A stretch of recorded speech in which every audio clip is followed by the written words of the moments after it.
Hello everyone, आप सब कैसे हैं। मैं उम्मीद करता हूं कि बहुत अच्छे होंगे और अपनी पढ़ाई को बहुत अच्छे से कर रहे होंगे। मैं आकाश कुमार बढ़ाना आईसीटी वर्चुअल क्लासरूम में आपका बहुत बहुत स्वागत करता हूं मेरे प्यारे बच्चों। जैसा आपको पता है कि हमारी जो है बेसिकली 10th क्लास है और हम इस 10th क्लास के अंतर्गत मेरे प्यारे बच्चों हम जो आपका देख रहे हैं इसमें पूरी एक एक चीज़ों को हम लोग गौर करके देख रहे हैं और कैसे प्रिंटिंग प्रेस का भारत में सामाजिक धार्मिक रूप से आपका सुधार हुआ, कैसे लोगों के तर्क, लोगों के विचार लोगों तक पहुंचे, फिर तर्क और विज्ञानवाद के आधार पर सामाजिक कुरीतियों को दूर करने का प्रयास किया गया। इसके विषय में कल हमने देखा था। शेष हम जो है अपना भाग आगे शुरू करेंगे। चलते हम सीधा डिजिटल बोर्ड की तरफ। कल हम इसके अंतर्गत ही आपका बहुत सारी चीजों को इसमें कल ये सारी चीजों को हम देख चुके थे। आपको पता होगा कि धार्मिक सुधार और बहसों तक हमने देख लिया था। आज बेसिकली हमें इसमें आगे बढ़ना है और ये रूप है प्रकाशन के नए रूप। क्या है? प्रकाशन के नए रूप को हमको देखना है और इस प्रकाशन के नए रूप में हम बहुत सारी चीजें हैं जिनको हम मूलभूत रूप से आपका समझने का प्रयास करेंगे। देखिए,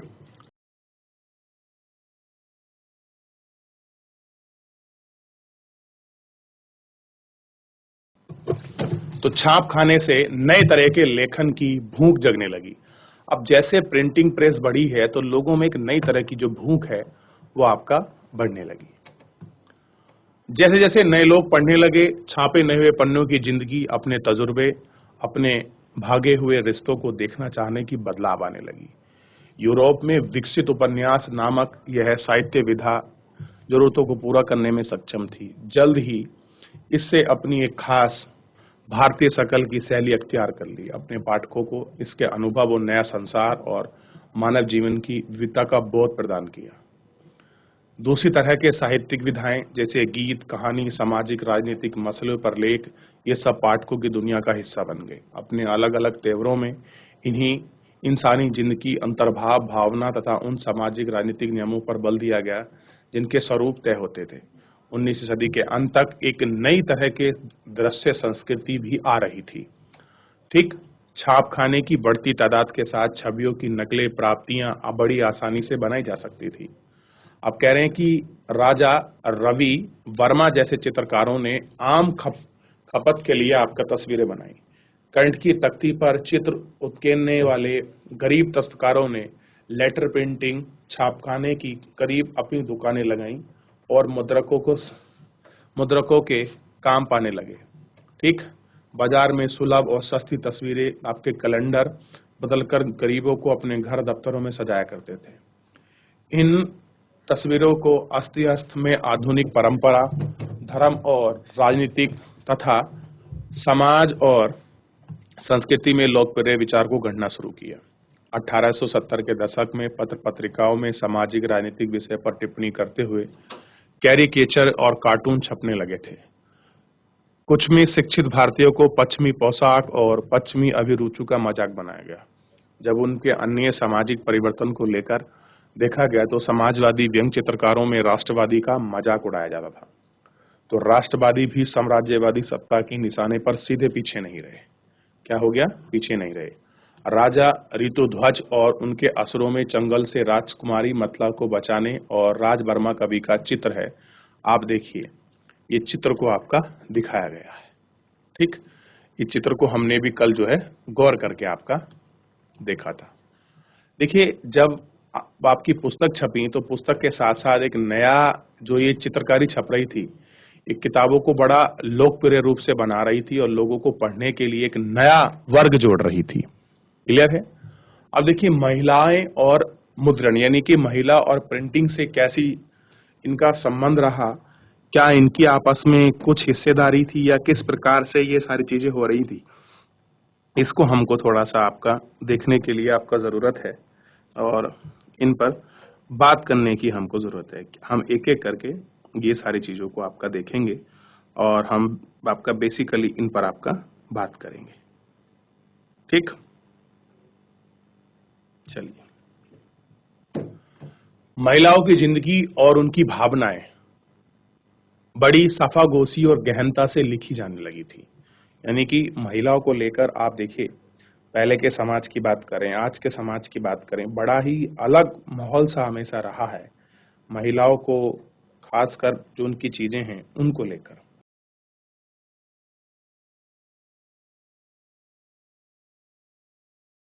इसलिए मध्यम वर्ग घरों में महिलाओं का पढ़ना भी पहले से ज्यादा हो गया था कि अब आपका मिडिल क्लास की जो महिलाएं थी वो पहले से ज्यादा पढ़ रही थी।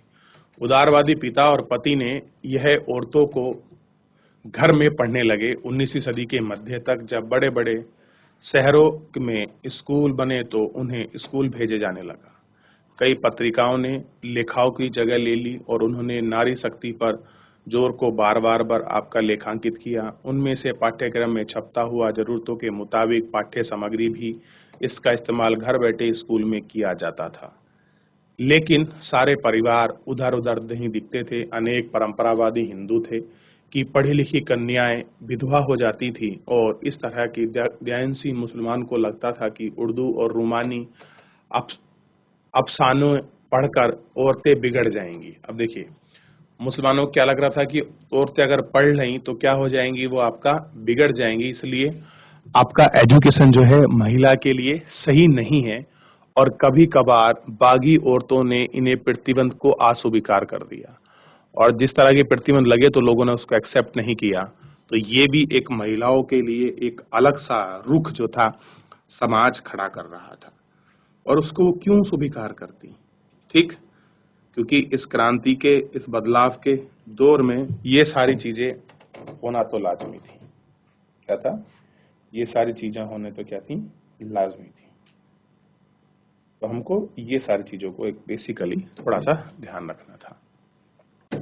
हमें उत्तर भारत के दक्यू यानसुई मुसलमान परिवार में एक ऐसी लड़की की कहानी पता है जिसने गुपचुप ढंग से न सिर्फ पढ़ना लिखना सीखा बल्कि उसके खानदान वाले चाहते थे कि वह सिर्फ अरबी कुरान पढ़े, जो कि उसे पल्ले नहीं पड़ता था। लिहाजा उसने वह जबान पढ़ने की जिद की जो उसकी अपनी थी। पूर्वी बंगाल में 19वीं सदी के प्रारंभ में कट्टर रूढ़िवादी परिवार में बिहाई कन्या रस सुंदरी बेन ने रसोई में छिप छिप कर पढ़ना सीखा। बाद में चल चल कर वह अमार जीवन नामक आत्मकथा लिखी जो 1876 में प्रकाशित हुई। यह बंगली भाषा में प्रकाशित पहली संपूर्ण आत्मकथा कहानी थी। अमार जीवन नामक कन्या थी रसो सुंदरी बेन। कब छपी? देवी थी, बेन नहीं देवी। 1876 में। आप इसको देख सकते हैं कि 1876 में। क्योंकि सामाजिक सुधार और उपन्यासों ने पहले ही नारी और भावनाओं में दिलचस्पी पैदा कर दी थी, इसलिए महिला द्वारा लिखी जा रही आप बीती उनके प्रतिकूल कुहातत हुई था कि किस तरह से लिखी गई है, महिलाओं को लेकर है, क्या उसका पैटर्न है, इसी के ऊपर बेसिकली थी।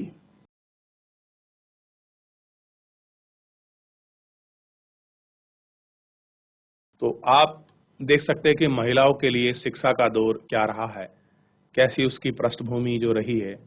इस तौर तरीके को भी आप अच्छे से गौर करके देख सकते हैं।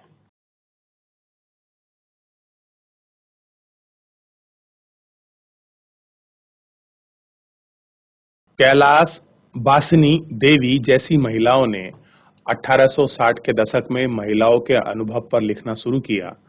कैसे वे घरों में बंदी और अनपढ़ बनकर रह जाती हैं। क्या लिखा कि घरों में कैसे अनपढ़ और बंदी बनकर रह जाती हैं, कैसे वे घर भर के काम का बोझ उठाती हैं और उनकी सेवा करती हैं, वैसे ही उन्हें कैसे कुदरते हैं।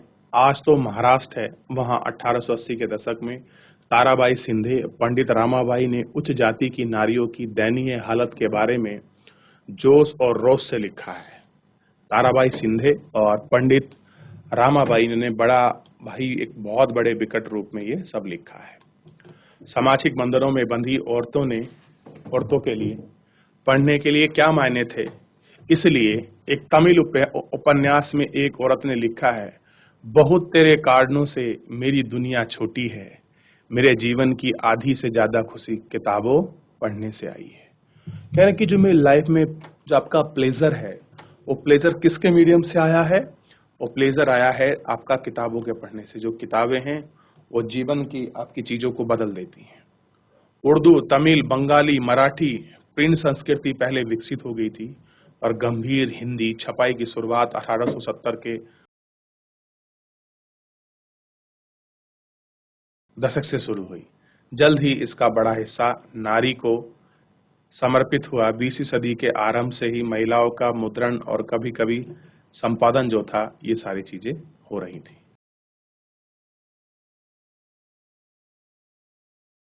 लोकप्रिय हो गए इनमें औरतों की तालीम, विधवा जीवन, विधवा विवाह, राष्ट्रीय आंदोलन जैसे मसलों पर लिखना चली गई। कुछ पत्रिकाओं ने महिलाओं की गृहस्थी चलाने और फैशन के नुस्खे बताने के साथ साथ कहानी और धारावाहिक उपन्यासों के जरिए मनोरंजन को परोसा। क्या परोसा? मनोरंजन को परोसा, कि जहां धारावाहिक चीजें होनी चाहिए थी इस तरह, तो उसमें वो ना जाकर वो अपने एंटरटेनमेंट को परोस रही थी। ठीक। पंजाब में भी 20वीं सदी के आरंभ से ही लोक साहित्य बड़े पैमाने पर छपा गया था। राम चड्ढा ने औरतों की आज्ञाकारी बीवियां बनने के लिए सीखने के उद्देश्य से अपनी बेस्ट-सेलिंग कृति यानी कि स्त्री धर्म नामक पुस्तक लिखी, विचार लिखी। खालसा ट्रैक्टर सोसाइटी यानी कि खालसा पुस्तकालय सभा ने इसी तरह के संदेश देती हुई सस्ती पुस्तकें छपी। अच्छी औरतें बनने के उपदेश में कई बार संवाद के रूप में पेश किया गया। कैसा हुआ कि बहुत सारे जो संवाद हैं, उन संवाद को गौर करके रूप में आपका देखा जाए, उन्हें इस तरह की चीजों को आपका देखा गया। बंगाल में केंद्रीय कलकत्ता का एक पूरा इलाका बाटला लोकप्रिय किताबों के प्रकाशन को समर्पित हो गया। यहाँ पर आप धार्मिक गुटकों और ग्रंथों के सस्ते संस्करण को खरीद ही सकते थे। आमतौर पर अश्लील और सनसनीखेज भी समझा जाता था, वहां भी उपलब्ध था। 19वीं सदी के अंत तक ऐसी बहुत सारी किताबों को कंठ तख्ती और लिथोग्राफ रंगों की मदद से प्रचुर मात्रा में तस्वीरें उकेरी जा रही थी। फेरी वाला बाटला प्रकाशन को लेकर घर घर घूमते थे, जिससे महिलाओं को फुर्सत के वक्त में मनपसंद किताब पढ़ने में सहूलियत हो सके। यानी कि महिलाओं तक आपका किताबों की पहुंच सुनिश्चित बनाने के लिए, चाहे धार्मिक रूप से हो, चाहे मनोरंजन के रूप से हो, वो हर कोशिश आपका पहुंचाने की कोशिश कर रहे थे। ठीक।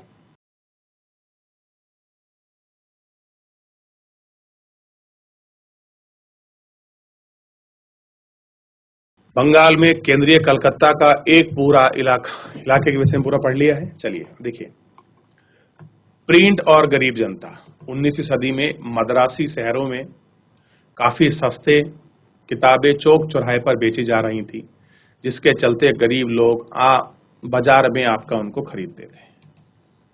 देखिए, आपके सामने इस तरह की एक प्रिंटिंग है, इसको थोड़ा सा गौर करके आप देखें।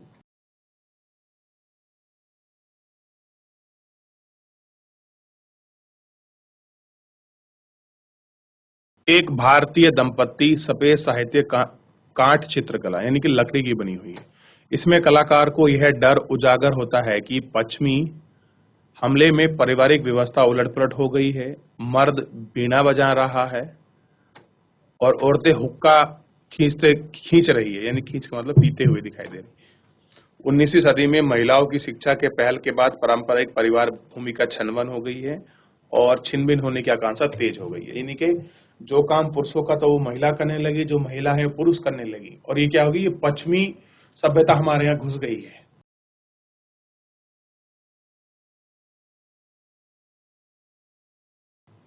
ठीक। अब देखिए, एक ये आपको दिखाया गया है कि घोर कली 19वीं सदी के अंत में रंगीन चित्र पारिवारिक संबंधों में नष्ट भ्रष्ट होने की कल्पना। पत्नी, जैसा कि मुहावरे में कहा गया है, पति के सर पर सवार है और खुद अपनी मां को जंजीरों में पहनाकर जानवर की तरह रखा गया है। देखिए, पत्नी कहाँ है, सर पर सवार है, और मां कहाँ है, जंजीरों में कैद रूप में दिखाया गया है। तो उस समय के कुछ ऐसे व्यंग जो थे, आपका चित्रकार अपनी पत्र पत्रिकाओं के माध्यम से कसते थे और लोगों को समाज में ये सारी जानकारी देने में आपका सुलभ समझते थे, उनको बताते थे कि किस तरह की चीजें हैं, कैसा कुछ है। ठीक। तो थोड़ा इस तरह पर भी आपको इन सब में ध्यान देने की आवश्यकता है।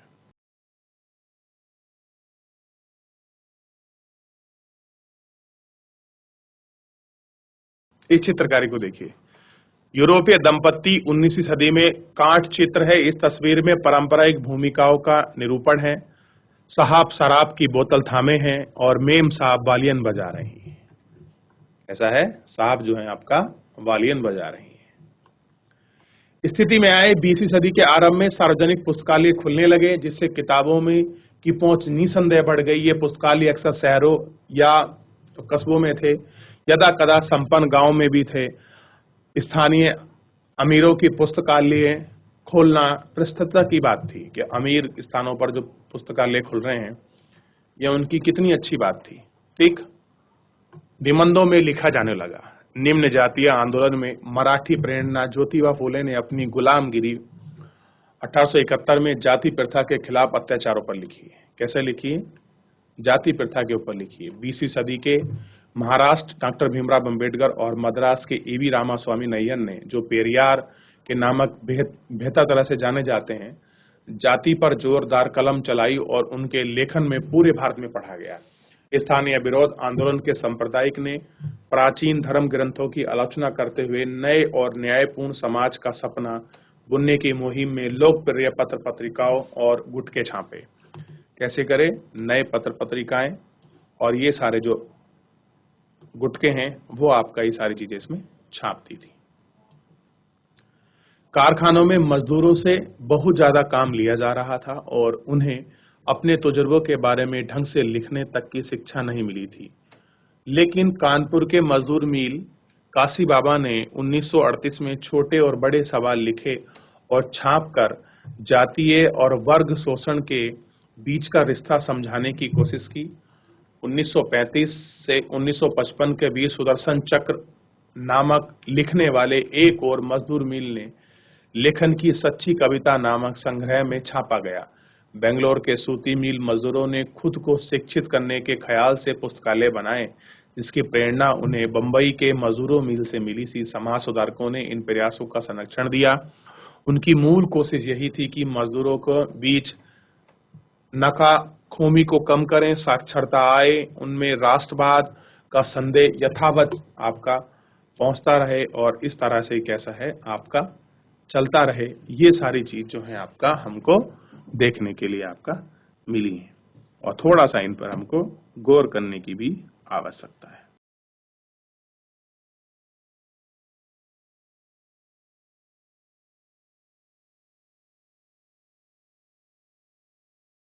तो इस तरह से जो है आप इसमें इतना हम पढ़ चुके हैं। अब जो इसमें लास्ट है प्रिंट और प्रतिबंधता कि कैसे उन पे आपका प्रतिबंध लगाया गया, आप इसको देख सकते हैं। ठीक, देखिए ईस्ट इंडिया कंपनी के तहत 1758 में औपनिवेशिक शासन में सेंसरशिप या पाबंदी ज्यादा परेशान नहीं थी, यानी कि उस समय इतनी सेंसरशिप जो था ज्यादा नहीं था। लेकिन बाद में क्या होगी, बड़ी मजेदार बात यह थी कि मौद्रिक सामग्री को नियंत्रित करने की शुरुआत कदम कंपनी के को प्रशासन की आलोचना करने वाले और कंपनी के हुक्मनामे के काम को कोसने वाले अंग्रेजों के खिलाफ उठी। कंपनी को इस बात को चिंतित थी कि इन आलोचनाओं का लाभ उठाकर इंग्लैंड में बैठकर इनके निंदा कहीं भारत के व्यापारिक एकाधिकार पर हमला ना बोल दें। इन्हें डर था कि अगर हम कुप्रशासन की आलोचना करने वालों पर अगर हम सीधा ही उठाएंगे तो अंग्रेजों के खिलाफ कोई चीजें ना हो जाएं, ठीक, इस तरह का कोई मुद्दा जो है वो खड़ा ना हो जाए। ये सारी चीजें थी और कहीं ना इसका व्यापारिक एकाधिकार पर ये लोग कहीं हमला बोल दें तो कहीं ऐसी समस्या जो है वो आपकी पैदा ना हो जाएं। तो ये सारी चीजें क्या थी आपका देखी जा रही थी।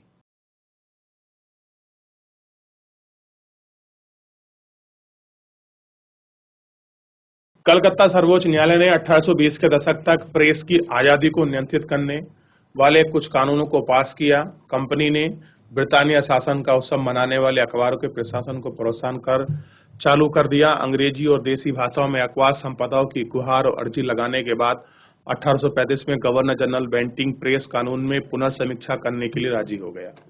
पहले क्या लगा था कि अंग्रेजी और देसी भाषाओं में जो अखबार लिखे जाते थे उनमें 1835 में जनरल जो गवर्नर, जो आपको बंगाल के गवर्नर जनरल थे, लॉर्ड वेंटिंग ने क्या करा, प्रेस की पुनः चीजों को साफ कर दिया। ठीक, और इसमें हुआ, और कह रहे हैं कि फिर उदारवादी औपनिवेशिक में एक अफसर आए, टॉमस मैकाले। कौन आए? टॉमस जो है आपका मैकाले जो है इस समय आ गए, और मैकाले ने पहले आजादी को बहाल करते हुए आपके कुछ ऐसे नए कानून हैं जो उन्होंने नए कानूनों को बनाया। ठीक, 1857 में विद्रोह के बाद प्रेस की स्वतंत्रता के प्रति रवैया बदल गया। क्रूरता, अंग्रेजी ने देसी मुंह के बाद बंद करने की मांग की। ज्यों ज्यों भाषा समाचार पत्र राष्ट्रवाद के समर्थन में मुखर होते चले गए, त्यों त्यों औपनिवेशिक सरकार के कड़े नियंत्रण के प्रस्ताव पर बहस तेज होने लगी थी। आइसर प्रेस कानून की तर्ज पर 1848 में वर्नाकुलर प्रेस एक्ट लागू कर दिया गया। आयरिश आपका सरकार यानी कि इंग्लैंड में जिस तरह का कानून था प्रेस को सेंसरशिप को लेकर, उसी तरह से कहां कर दिया गया? वर्नाकुलर में कर दिया गया। इससे सरकार को भाषाई प्रेस में छपी रपट और संपादकीय को सेंसर करने का व्यापक हक मिल गया। अब से सरकार के विभिन्न प्रदेशों से छपने वाले भाषाई अखबार को नियमित नजर रखनी पड़ती थी। अगर किसी रपट को बागी करार दिया जाता था तो अखबार को पहले चेतावनी दी जाती थी कि वह अगर चेतावनी की अनसुनी हुई तो अखबार को जब्त कर लिया जा सकता था, छपाई की मशीनें छीन ली जा सकती थी।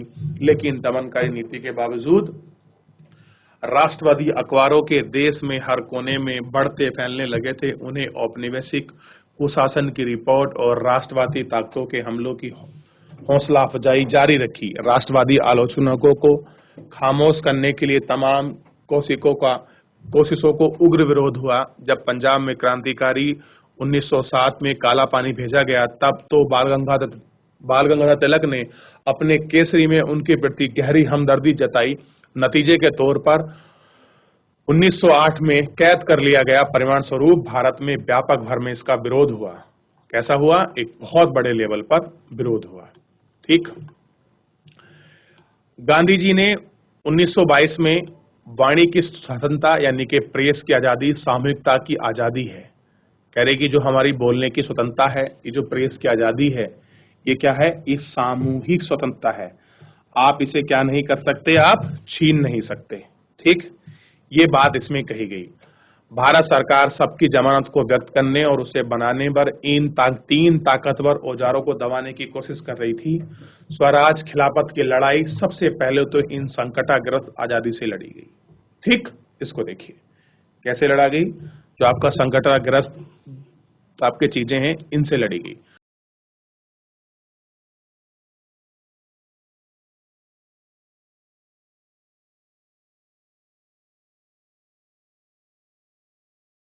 ठीक है, तो बच्चों इसलिए ये सारी चीजें हमें आपका देखने के लिए मिली कि प्रिंटिंग का प्रतिबंध कैसे हुआ, सन के नए रूप के विषय में पढ़ा, और इसी के जो आपका यूनिट नंबर 7 है, इसमें हमने पढ़ा कि धार्मिक सुधार और सार्वजनिक बैसे ने कैसे इन आपका प्रिंटिंग प्रेस ने उसकी मदद की है, इसके विषय में देखा। फिर हमने भारत में प्रिंटिंग प्रेस का संसार दुनिया देखी बेसिकली, ठीक, कि क्या था।